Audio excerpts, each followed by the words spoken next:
I'm Charlie Munger, and if you study markets long enough, you learn a lesson that most people only learn after they've already paid for it. Inflation never dies. It just changes clothes. One year it looks like stimulus, another year it looks like wages. Then one day it comes back dressed as oil, shipping, diesel, fertilizer, freight, insurance, and a dozen other costs that polite economists prefer to call temporary. Temporary. That word has probably destroyed more purchasing power than most people realize, because when oil jumps, the public still talks as if it's just about gasoline. It isn't. Oil is transportation. Oil is logistics. Oil is aviation fuel. Oil is food distribution. Oil is industrial heat. Oil is chemicals. Oil is plastics. Oil is the hidden cost structure underneath modern life. And when energy becomes expensive, the entire system starts telling the truth.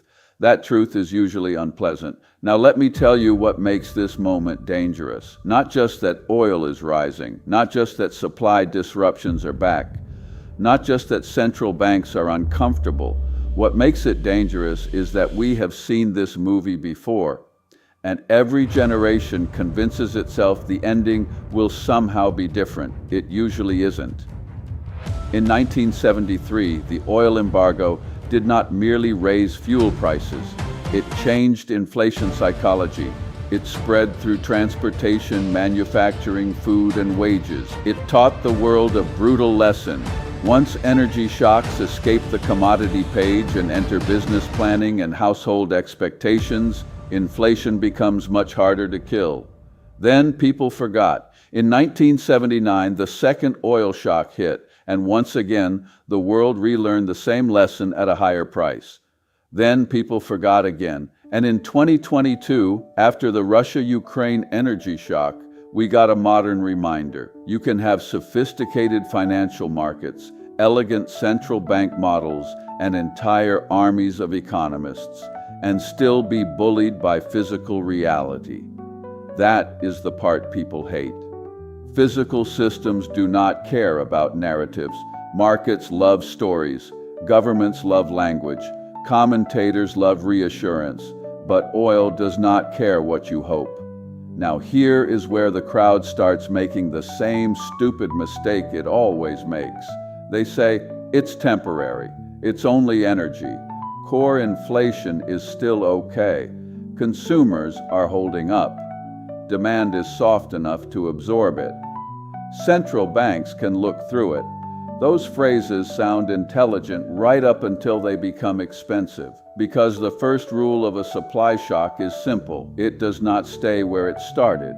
First, energy prices move, then freight costs move, then input costs move, then margins get squeezed, then businesses raise prices, then workers notice their money buys less, then wage behavior changes, then inflation expectations stop behaving politely. That is how the problem migrates from a headline to a habit. And once inflation becomes a habit, it is no longer just an economic statistic, it becomes a social mood. That is when central banks get trapped. A demand slowdown is unpleasant but manageable. A supply shock is nastier because it gives policymakers lousy choices. If they tighten into weakness, they can damage growth. If they wait too long, they can damage credibility. And if credibility gets damaged, inflation stops being just arithmetic and starts becoming psychology. That is where things get ugly, because psychology spreads faster than oil. If households believe prices will keep rising, they behave differently. If businesses believe costs will keep rising, they price differently. If workers believe real wages will keep shrinking, they negotiate differently. And once all three groups start acting on that belief, inflation gains a second engine. This is what amateurs miss.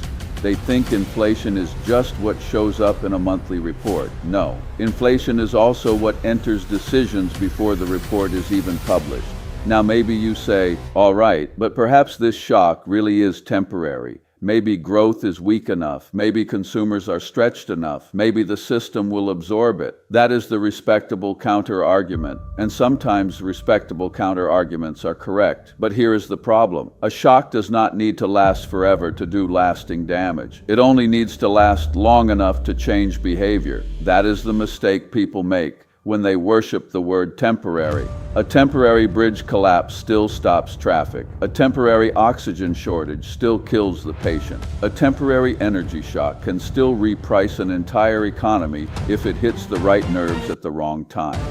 And we are living in a system that still has plenty of fragile nerves. Europe remains more vulnerable to external energy stress than it would like to admit. Manufacturers are sensitive to input costs. Transport networks remain fragile. Governments are fiscally strained. Consumers are already tired. And central banks, after years of fighting inflation, are in no position to casually tell the public, "Don't worry, this one doesn't count." Of course it counts. Headline inflation always counts. Economists like to hide behind core inflation because it makes the world look cleaner. But people do not live in core inflation. They buy food, they fill gas tanks, they pay delivery costs, they book flights, they pay utility bills, they watch insurance premiums rise. They experience inflation where life actually happens. That experience shapes politics, it shapes confidence, it shapes elections, and eventually it shapes policy. So when clever people dismiss an energy shock as noisy, what they are really saying is, we would prefer not to deal with the transmission mechanism yet. Reality, unfortunately, does not grant that preference. Now let me say something investors often do not want to hear. A lot of people treat inflation like a theme. They treat it like a sector trade. A little commodities exposure here, a little hedging there, perhaps a clever chart on social media, and they feel wonderfully sophisticated. But sometimes inflation is not a theme. Sometimes inflation is simply the slow shrinkage of your life. You feel it when your standard of living drifts lower without a dramatic collapse. You feel it when planning becomes harder. You feel it when financing becomes more stressful. You feel it when doing fine starts costing more every quarter. You feel it when the future requires more effort to maintain the same lifestyle. That is what people miss when they reduce oil shocks to a line on a screen. An oil shock is not only about crude. It is about whether the modern economy can keep pretending that physical inputs are secondary to financial storytelling. They aren't. Prosperity rests on real systems: energy, transport, production, distribution, credibility. When those systems come under pressure, the bill eventually arrives. Not everywhere at once, not dramatically all at once, but steadily enough to do real damage. And that is why these moments matter so much. Not because every oil shock turns into the 1970s, not because catastrophe is guaranteed, not because recession is inevitable tomorrow morning.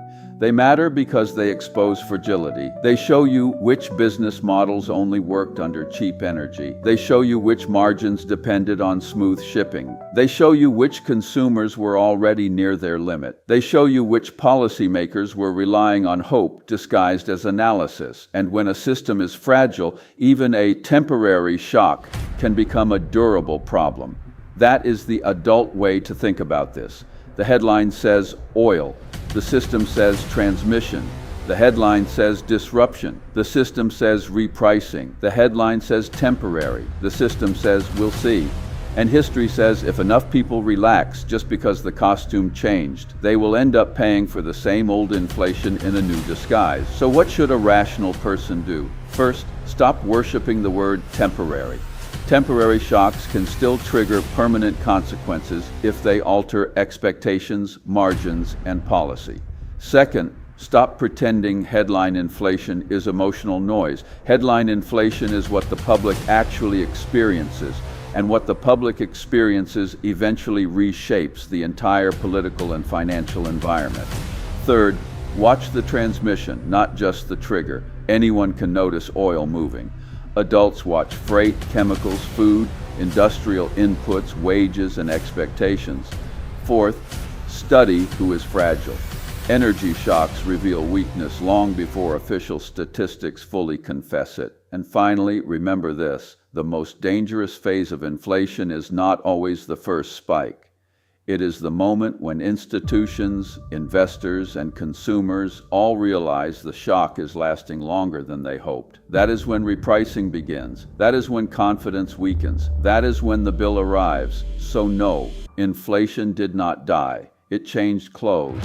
And every generation relearns the same lesson the hard way. When the costume changes, the crowd relaxes. When the crowd relaxes, the danger grows. And when the danger becomes obvious, it is already expensive. That is all for today.